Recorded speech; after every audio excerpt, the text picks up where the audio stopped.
tekst. Prepisivanje od prirode. Ni većeg obilja, ni manjih mogućnosti. Priroda kao sve. Njegoš za prirodu kaže da je opširna. Dakle, priroda kao sve predominira strahotnim mnoštvom činjenica. Tako da prepisivač lako izgubi samopouzdanje. Radni elan pada na nulu, mrzne se i pored ubrzanja pulsa. Prepisivač je napadnut sa svih strana.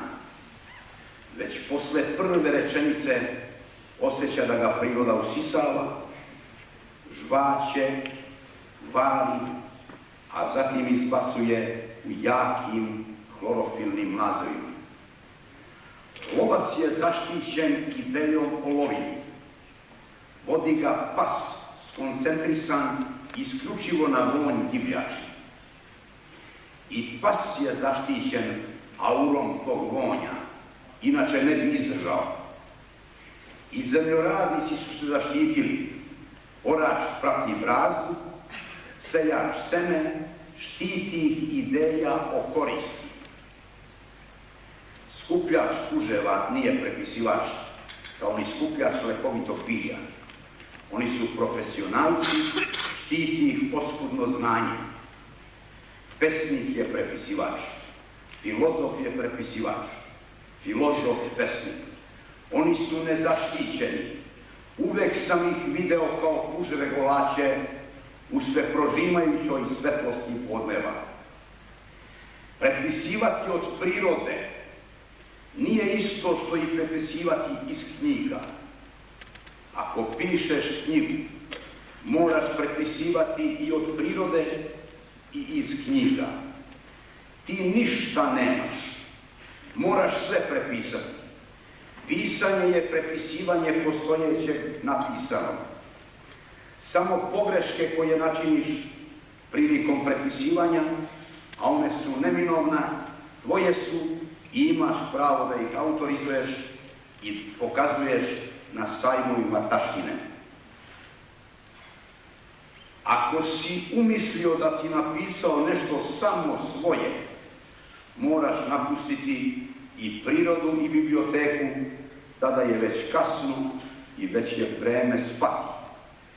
Prepisivanje od prirode je imenovanje. Imenovanje je počelo teksta, suština. Nemoj se bojati pogrešnih reči, sve reči su pogrešne. I prva reč koja beše u početku bila je pogrešna, tako je počelo, tako će se i završiti. Ako rečeš da ti je neko ukrao stih, nisi razumeo. Pre svega nisi razumeo prirodu poezije, a bojati se da nisi razumeo ništa, zazirem da si nitko i huljan. Hoćeš li ući u košnicu da bi prepisao od pčela? Nije dovoljno. Nije dovoljno ući u košnicu. Nisi ti pčelar, cicijaš. Da bi prepisivao od pčela, moraš biti pčelar, moraš biti matica, moraš bar jednu cvetnu sezonu u svom prepisivačkom životu.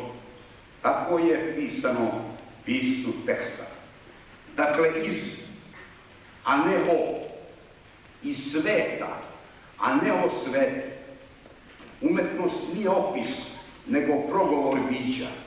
Ili je progovor bića, ili nije ništa.